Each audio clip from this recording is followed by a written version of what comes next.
My name is Dr. Vishwadeep Mondol, and I am a consultant physician, MBBS, MD, MRCP, and currently attached to the Amri Hospital.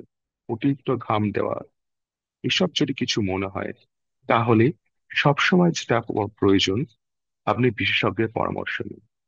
সবাই সবকিছু নাও জানবে, তাই কোনো বিষয়ে যদি doubt থাকে, always ask the expert.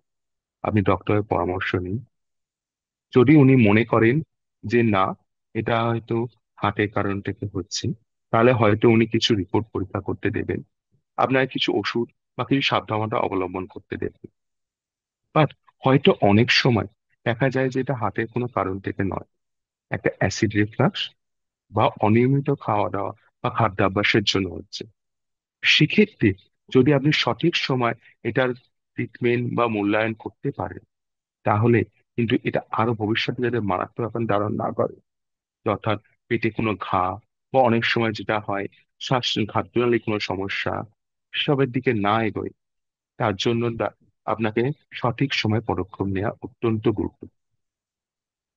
Time মতো খাওয়া দাওয়া করা, খালি পেটে না থাকা, এবং খাওয়া দাওয়ার মধ্যে ভাজাভুজি মশলাদার খাবারটা অ্যাভয়েড করা, খুব ভারী মিল একসঙ্গে না গ্রহণ করা, ডাক্তারের পরামর্শ মতো পিপিআই বা অন্যান্য যে ওষুধপত্র, যেগুলো আমরা শরীরে হয়তো অ্যাসিড ক্ষরণ কমিয়ে দেয় সাময়িকভাবে, সেগুলো প্রয়োজন মাঝে মাঝে দরকার হতে পারে। আশা করি আজকে আমি যে কথাটা বললাম সেটা আপনারা খেয়াল করবেন এবং ফলো করার চেষ্টা করবেন। তাহলে এক, কোনো হার্ট অ্যাটাক বা হৃদরোগকে আপনি প্রাথমিক স্টেজে সেটাকে আটকাতে পারেন।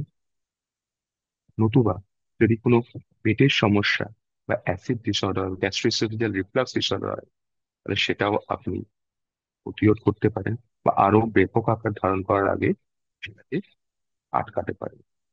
নাহলে আমরা দেখেছি এই গ্যাস্ট্রিসোফেজিয়াল রিফ্লাক্স ডিসঅর্ডার এটা যদি ক্রমাগত হতে থাকে, তাহলে সেটা কিন্তু মানুষকে যথেষ্ট কষ্টের মধ্যে পড়ে, তাদের কর্মক্ষমতাও কমে যায়।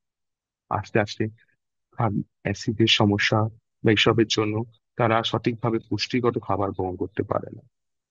তাই আমার বিশ্বাস, আপনারা যদি সঠিক পন্থা অবলম্বন করেন, সঠিক সময় ডাক্তারের পরামর্শ নেন এবং ওষুধপত্র ঠিকঠাক টাইমে যদি খাওয়া দাওয়া করেন, তাহলে এই দুটি রোগ থেকেই আপনারা নিজেদেরকে বাঁচাতে পারেন। ধন্যবাদ।